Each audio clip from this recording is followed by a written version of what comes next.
The Royals win their first series of 2025, taking 2 or 3 from the Baltimore Orioles.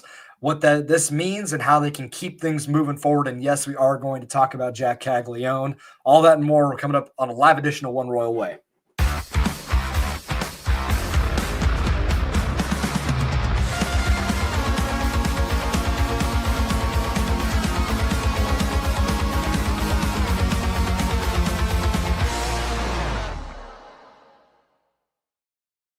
That intro video gets me fired up, man. Back at it here on One Royal Way, here on Kansas City Sports Network. I'm Joel Penfield. Thank you all so much for tuning in. I love you too, Josh. Thank you for hopping in. Like I said, we are live here on YouTube, so be sure to hit that subscribe button if you are watching this live, or if you're watching this after the fact, hit that subscribe button. We are trying to get to 700 subscribers here by the end of April. I think we can make it. We're closing on 670, so let's keep this thing rolling. Be sure you're subscribed on the audio side as well, Spotify, Apple, wherever you get them. Hit those notification bells on any platform so you know when these episodes go up Monday, Wednesday, and Friday throughout this season. This show, as always, brought to you by Emprise Bank, our partners in Possible here at KC Sports Network, and their support. We can't thank them enough for it of this show and everything we do here at KCSN. Let's go ahead and hop right in. We got a lot to talk about tonight with the series against the Baltimore Orioles. Break down the 3 games. We'll talk about, obviously, some of the minor league stuff. Jack Caglione, a huge weekend for him and what that means for him now and moving forward. And then we'll preview a little bit of the Minnesota Twins series, get you some probables, a little bit about them and how the Royals can go and take that series. So let's go ahead and just dive right in here. On Friday, Royals win 8-2, a little bit of an offensive outburst in this one. I thought Seth Lugo pitched really well. Outside of that second inning, got away from him a little bit. But after that, really dialed in, good bounce back start, gets into the 6th inning. Didn't get a lot of swing and misses. It was a ton of early contact, especially later in the game. Kept some guys off balance. He was getting hit hard early on, like they were kind of on the early count fastballs, started working in a little more of the breaking stuff, and he was able to get into the 6th with some solid defense behind him. Bobby made a great play. Lugo caught the comebacker right at him, got it rolling there. So it was good to see him bounce back. We knew he was going to. Those types of outings, like the one he had on the Saturday of the Cleveland series, pretty uncharacteristic for him.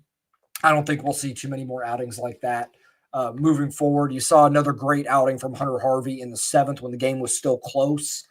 He gets 2 strikeouts in the inning. Ursig, a clean 8th, turns a funky looking double play, but hey, it got the job done, got them out of a jam. A 5-run 8th is the big difference in this game. Most of it coming from a Vinny Pasquantino 3 RBI single. The wind and the weather were 100% a factor in this series. The way the wind was swirling, it was cold and it was odd, knocked a lot of balls down.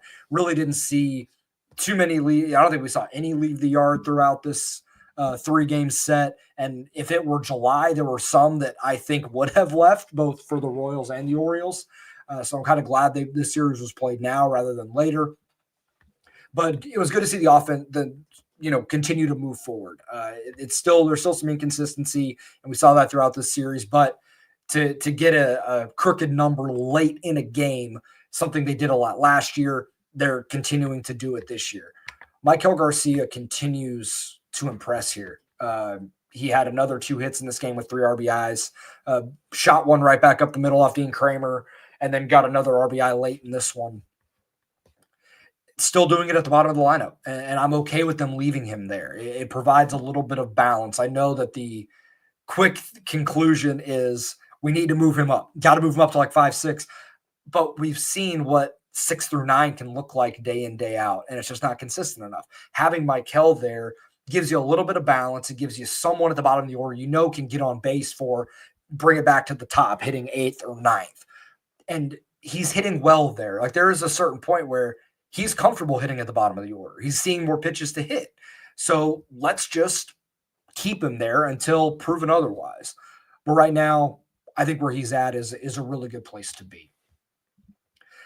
Not a lot else from this game. It was kind of an odd one, and you felt like the Royals were in it. It was 3-2. It was kind of close, and then they obviously get the crooked number at the end to blow it open. But good to see them kind of break out of that one.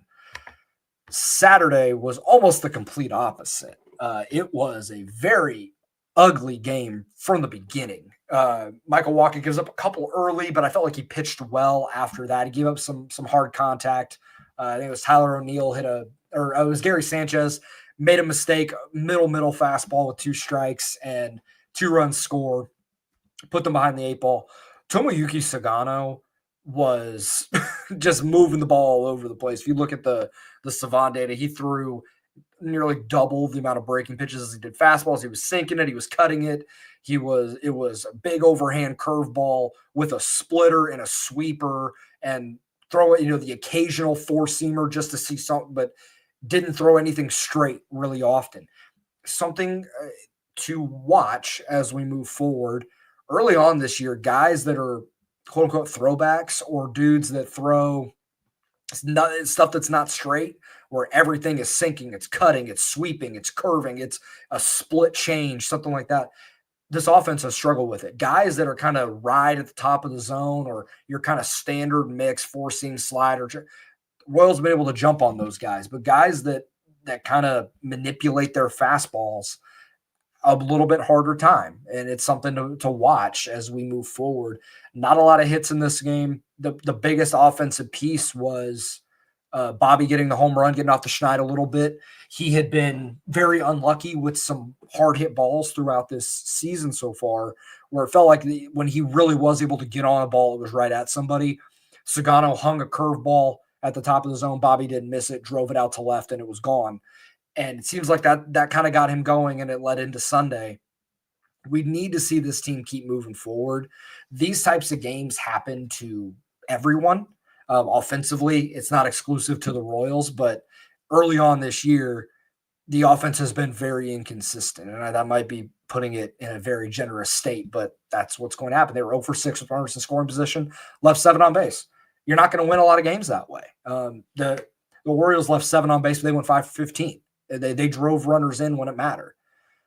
The biggest point of the game, it's 2-0. You in the 6th, feel like, okay, they had a lefty coming up, Heston Kjerstad, who had seen Waka well. It would have been the 3rd time through. So they make a move to Sam Long in the 6th. Lefty to try and get out of the inning with no damage and get it 2-0. You still feel like you got a shot. Sam Long throws a first pitch slider down and away to Heston Kjerstad. As he said after the game, that was a scouting report, throw him a breaking ball. You don't want to give him a fastball over the middle, and he served it out into center field. 2 score, or 1 scores, and it's 3-0. And then the inning continues to unravel, gives up a couple more, and by the end of the inning, it's 6-0. And with the way the offense was going, that pretty much ended it right there.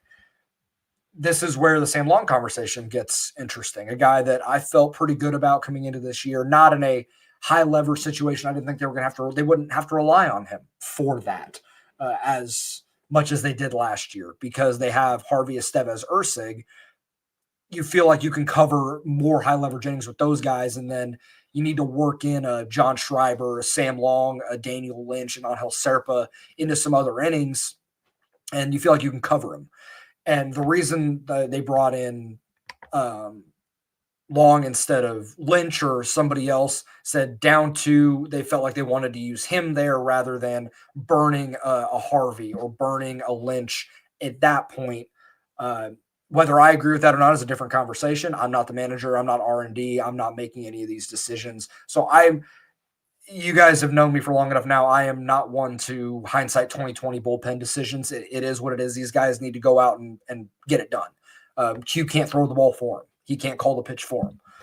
And Sam Long has to execute, and he has not this year. I can't think of a worse way to start this season for him, especially coming into a year where you felt like he can at least help you, even if it's not a super high leverage role, that he can be serviceable in the bullpen. And he just is not right now. And he's always been a reverse split guy.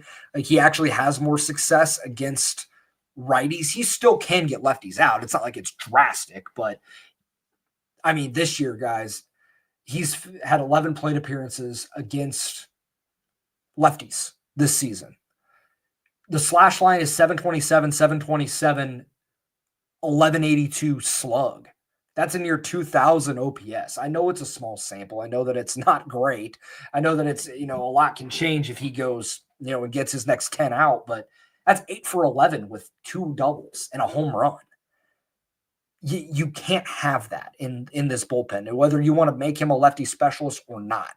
It is not something that you can sustain. It's not something that this team can handle. Last year before, you let him work through it. This season, you almost can't afford to. You have to make a move of some kind, whether it is just he is purely mop up with Chris Stratton and you find another way, but you really can't afford to have 2 guys in that role where games well in hand will just throw them. You can't afford to have that, especially in a scenario where you played 3 games, but you still have to play 14 in a row before you get another off day. So this is where Sam Long is either going to have to work through this and they're going to pray that the process and results match up and he's able to come out of this and progress to the mean. But I don't think you can count on that right now. Evan Sisk is throwing pretty well in Omaha. Noah Cameron, is another option. A guy on your 40. Luinder Avila's on your 40. Tyson Guerrero, if you want to go to a lefty and make a complete move.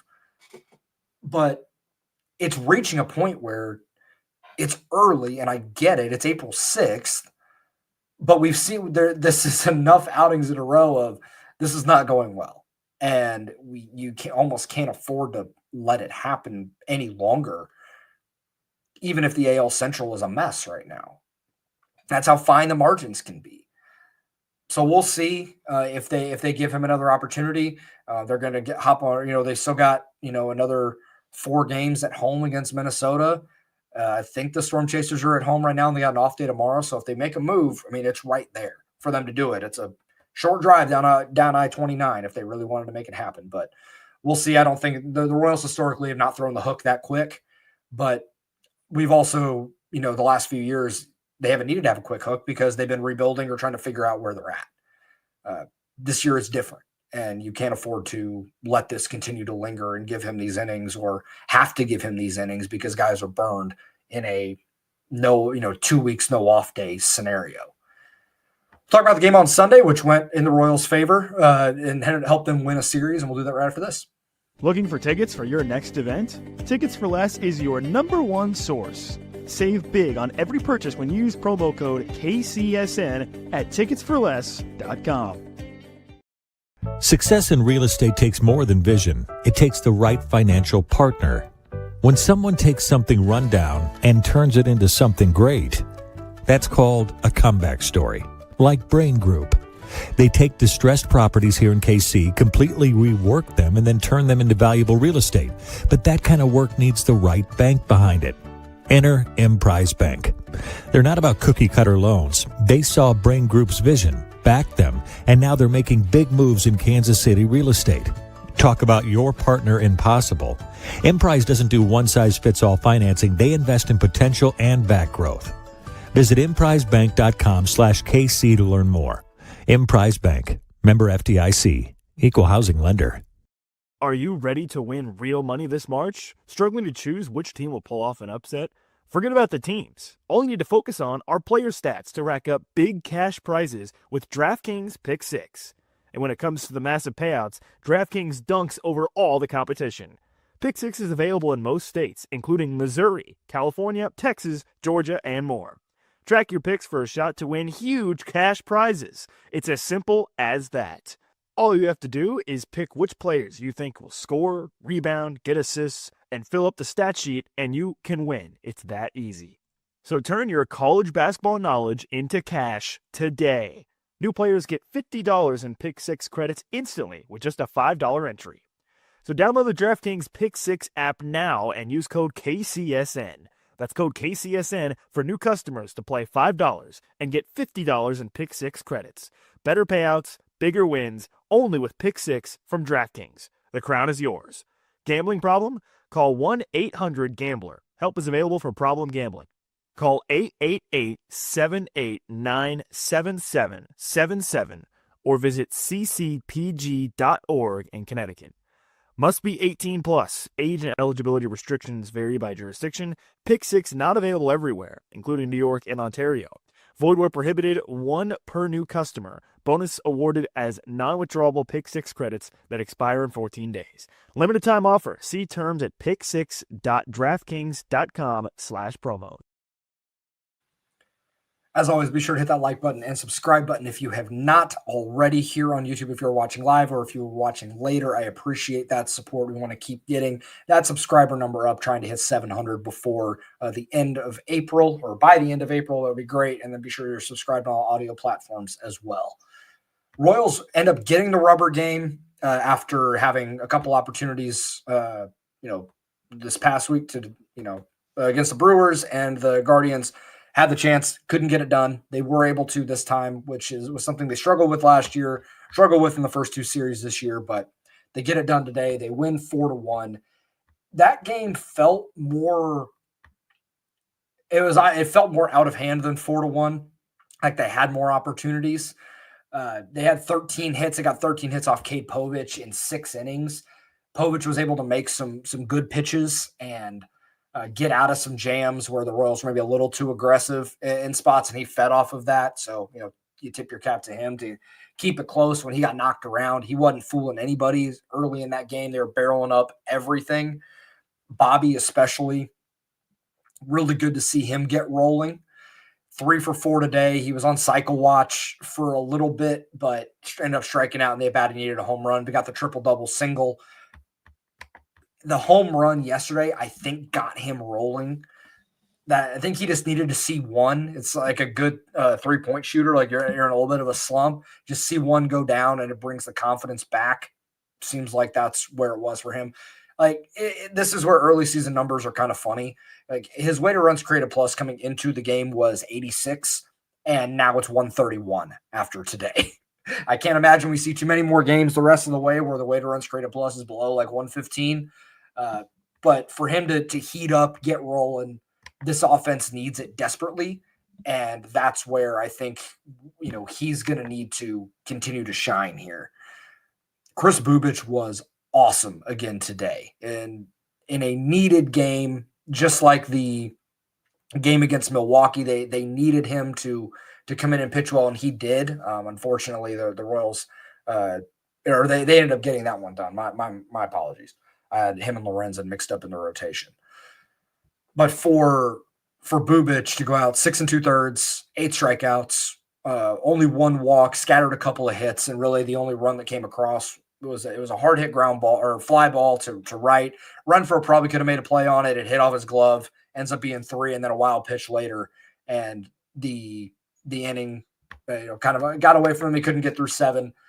It is what it is, but for him to come through and pitch really well like he did, this team needs it. And as Walker gets rolling and Lugo and Reagan's are kind of working through some stuff, and we haven't necessarily maybe seen the peak of what they are, this is a team now that you can rely on Chris Bubic, I think. And it's only 2 starts. I understand that, but what he's shown in these 2 starts, I believe to be sustainable. Fastballs around 92 with the carry that he gets, that will play just fine. If he's able to touch a 94, 95 every once in a while, it's going to make a world of difference. The 2 breaking balls, the sweeper and the slider, seem to be really fooling guys early on. The slider, it's got a little more cut to it, and then the sweeper that's a little more slurvy than a true sweeper, but that's how it shows up. Fastball change, tunnel, really had that working today. Kept a lot of guys off balance. I am willing, hey, with new information, I will change my opinion. I didn't know if it was going to work. It seems like it's going to for Chris Bubic. And then we saw proof of what this bullpen can do today. Harvey comes in with, 6 2/3. The 7th has been his, and he gets a strikeout to end that inning. And then Ursid comes out, gross front door changeup, strike 3, and then blows Gunnar Henderson's doors off 98, and he's off and rolling. And then Estevez comes out for the 9th, gets a strikeout, gets out of that inning, and it's comfy, it's clean. 14 strikeouts to 3 walks combined for those guys. Estevez is the only one with any walks. Ursig is, I think, 4 strikeouts and 4 1/3, and Harvey is 7 strikeouts and 4. These guys have it rolling, and I think it's showing, at least now, early on. It's very early, but you can use that caveat for just about anything any opinion you want to have this early in the season, this early into April. But if the Royals have a lead through 6, you feel pretty good about their chances. And with the starters, the last 2 of these 3 games getting into the or all 3 games getting into the 6th, cleanly through 6 for Lugo and into the 7th for Bubic, saves those guys. But also, hey, we got a 4-1 lead. Offense has kind of sputtered a little bit since the first couple innings. Let's lock this thing down, and they did. I'm at a point where I feel like really, really comfortable with all those guys, and Hunter Harvey especially. He has been awesome for this team this season. As I mentioned, if you have any previous opinions about what you saw from Hunter Harvey last year, you almost got to scrap him entirely, because he looks like an entirely different pitcher than he did last season. And Ursig continues to get better. The changeup that front door changeup he threw was amazing. That's one of my favorite pitches in baseball. And the fastball has continued to increase. Estevez is still increasing his velocity, but he's still been pretty effective, even up to 95, 96 so far this season. A solid series. You take your wins where you can get them. And for them to come out against the team, like I mentioned, the Royals are going to be fighting with Baltimore all season for playoff positioning. And to win this series, you're going to have to go to Baltimore here, at some point later this year. You win that series, then you own tiebreakers, and those become increasingly important as the year goes on, as you get closer to October, because that's where seeding comes into play.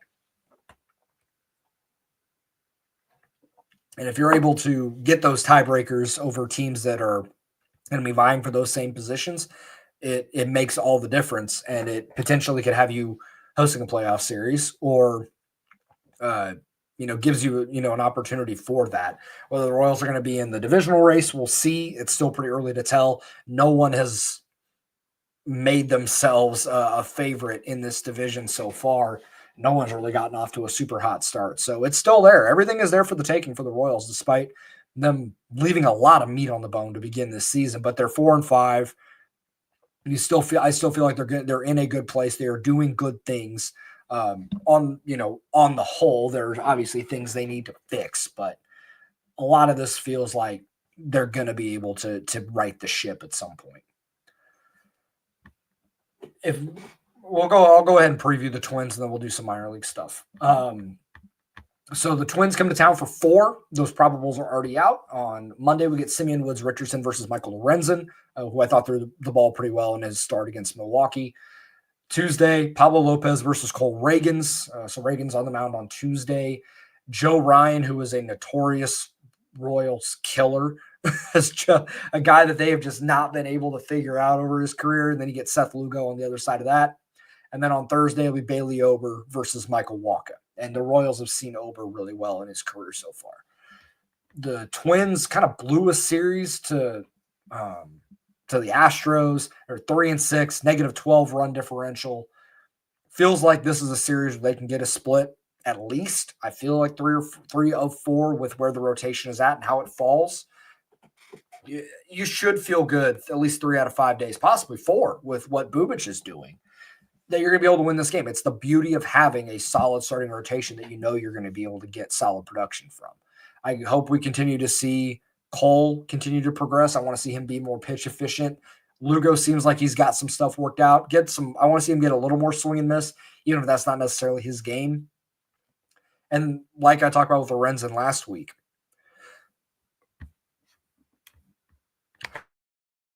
sorry guys, I had to clear my throat. If Lorenzen can get you to the 5th and get you through the get you through the lineup twice, then all right, like that's all I expect from him. And then maybe Lynch for a couple and turn it over to Harvey, Estevez, Ursig. Those guys are they didn't have super long innings at any point this weekend, so they're still fairly fresh. But you still got to be careful given there's no off day for 2 more weeks. I'm curious what you guys think. So if you have any comment, any thoughts on that series, I feel like they have to make a statement in the division.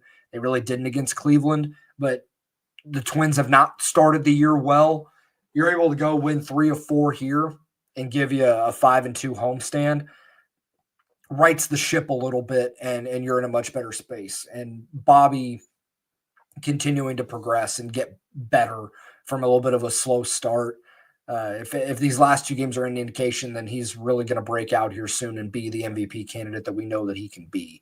We just need to see more from the offense, especially situationally. They lacked some of that today.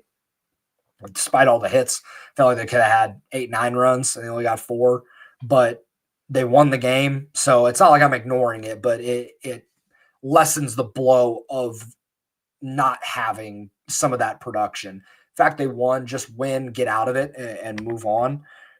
I think that's where they can go. And Curtis in the chat, I agree, Curtis. Like, Lopez has pitched well against the Royals, but he's had a weird year plus of his career. Joe, like, I'm almost chalking the Joe Ryan game up to, like, that's probably the game they're going to lose because they just have not been able to figure that guy out. Let me get his career numbers up here real quick while I'm thinking about it. I didn't have that one ready to go, but I want to be able to get this number because it feels like every time he goes out there and it's 7 innings of maybe 1 run, 10 strikeouts and a walk. And just, he just shoves. It doesn't matter home, away. It don't matter. He is very, very good. And I do enjoy watching him pitch. He's, his fastball is elite. Good breaking stuff to go off of it. So he has faced the Royals. Let's see here. He has 6 starts against the Royals, and he is 6-0 with a 1.49 ERA and 55 strikeouts and 48 in the third. So, yeah, I was pretty close. Good buddy John. Yeah, Biggio for me are going to DH on a regular basis. Just bring Cags up now. Well, this is a good transition, Josh. Thank you for doing your podcast part here. Let's talk about Jack Caglianone. Really great start for him in Northwest Arkansas. Series against Tulsa Drillers in Tulsa, a stadium and a city that I know well.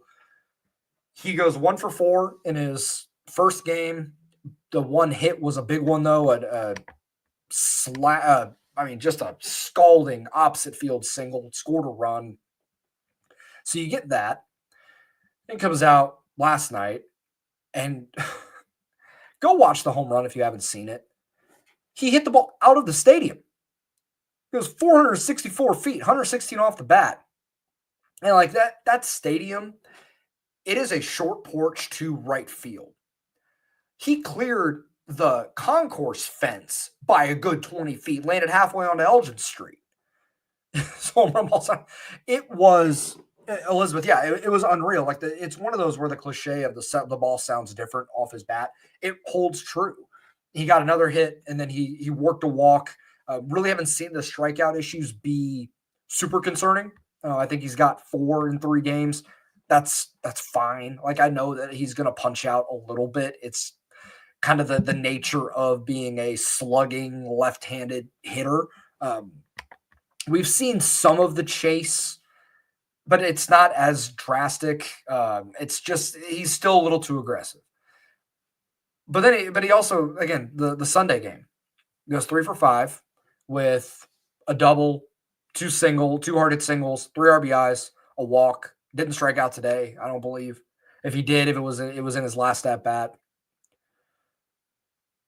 This is what you were hoping, Jack Caglianone, with 3rd of his at bats or strikeouts. Okay, thank you.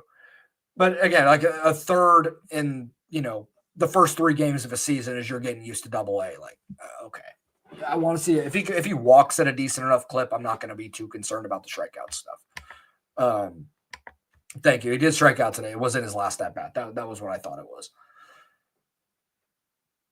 What this is going to do, obviously, fans are rabid for what Jack Caglianone can be and get him up now and all this stuff. I'm not going to be advocating for his call up until he gets to AAA. But what I do know is you combine this weekend what Jack Caglianone did with what he could potentially do the rest of his time in Double-A, however long that may be, if he keeps this up, you combine that with Hunter Renfroe struggling mightily, both offensively and defensively. MJ, one for the season at this point. Kevin Biggio filling a role. He made the team, but I don't know how much longer that's going to be. I did not get Mark Canha any shine. I should have earlier. He's been great. He needs to be in the lineup almost every day, especially against lefties. He's done his job so far. So credit to him. 2 hits today. What Jack Caglione is doing is not going to quiet the criticism. It is not going to quiet the fans, the rabid fans that are jumping down Renfroe's neck and MJ's neck every single day for their lack of production. Now, when we see Jack Caglione, I don't know. But I'm not going to be shocked if by July, he's playing right field for this team. It's not going to be May. It's not going to be June, I don't think, unless he goes full, 2011 Eric Hosmer hitting 370, and it's just you have to get this guy up now. He's too good, even if you don't want to call him up now. It might get to that point. A home run was no joke. The batted ball stuff is no joke. Everything he hits is exclusively hard. I just want to see him calm down some of the swing stuff, some of the over-aggressive nature with him, because that'll get you eaten up in the big leagues. We saw Bobby Witt Jr.'s rookie year. Bobby is an aggressive hitter by nature. It ate him up a little bit. It ate him up a little bit early this year. So I just want to see him continue to mature and develop so that he is ready when that time comes. He may be ready by June. And if he is, then we're having very different conversations about the Royals. But what we saw this weekend is an indication of, this dude's for real. Like, it's not a shock to anybody that believed the hype, and the hype is legit. And it's both the Royals and the national media, people that follow prospects, are blown away by what Jack Caglione can do. And I want to see this team continue to progress with what they currently have before they have to, because what I don't want is them to be desperate and rip the Jack Caglione ripcord before he's maybe ready, because that hampers development. That can hamper what he is as a big leaguer. If they want to pull that ripcord too early, which the Royals have never been really known to do. But this weekend, it shows, hey, man, this guy's going to roll. Chris or Jordan and Josh not joining you this year. They are not. It is just me 3 times a week. They made the decision to step away and go do things outside of this show. I love the time with them. Josh and Jordan and I still talk almost every day. And I'm sure we'll see at least one of them at some point. I know Josh is going to get that itch at some point if he's still watching. I know that he has that itch a little bit. Kuderno was all right today. Let me pull up his stat line just to make sure that I have it here. I know he went into the 5th, gave up a couple runs. I don't think he walked anyone, though, which was a good sign. And Northwest Arkansas won 14-3. They blasted the Drillers in a couple of these games. So Kuderno went 4 1/3, 5 hits, 2 earned, 4 strikeouts, no walks. It was fine. I'm going to wait a couple more outings before I really make any big assessment on it. But we'll see. The Quad Cities won today, 9-7-12. Carson Rockfort's had a good start to the year. A couple home runs yesterday in their first game of the season. He had a triple today. Not a lot else to speak of offensively from those guys. Not a lot from the pitching side. And it's so early with some of these that I'm kind of leaving it alone until we get a little bit of a larger sample. Biggest performer from Columbia.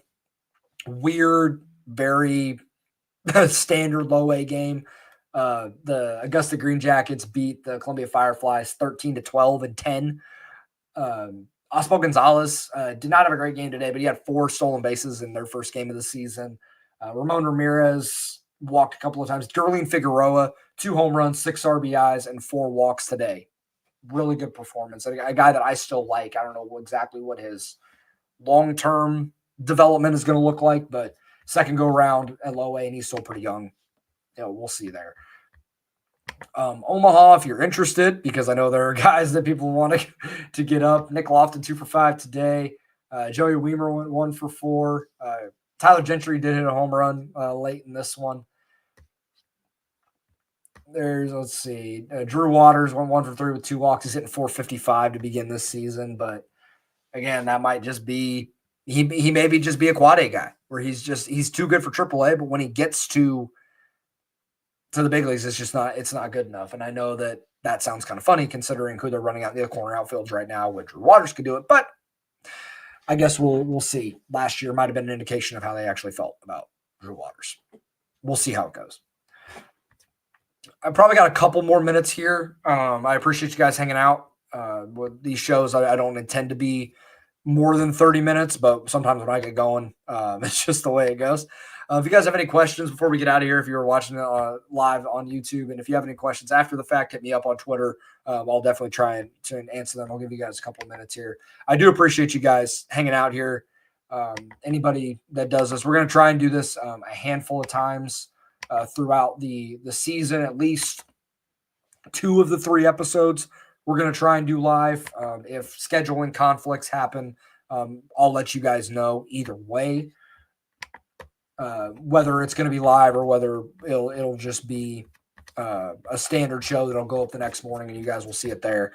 But expect Monday, Wednesday, Friday. And if I do go live, it is going to be around 8:30 Central, depending on bedtime with my kids and things like that. How big was it to take series from Baltimore? It was huge. I mean, I mentioned this earlier, Chris, and I don't know if you had hopped in yet, but getting this series, it helps you in the tiebreaker when it comes to wild card stuff, because the Royals are going to be fighting Baltimore pretty much the entire season for playoff position and wild card positioning. So seeding does matter in this situation. So getting 2 or 3 here when you play them later this year, if you're able to take that series or at least hold your own, then you have a greater chance of owning the tiebreaker with the team that you're going to be competing with almost exclusively and for one of those top wildcard spots. At least that's the hope. And then, you got a chance for a higher seed. Because I imagine that Baltimore is going to be around the win total the Royals are at. At least that's what I perceive from them. I want to see, they got to get their starting pitching figured out, but lots of, I think they're still a good team, and getting 2 or 3 here shows that the Royals are heading in the right direction. That's for sure.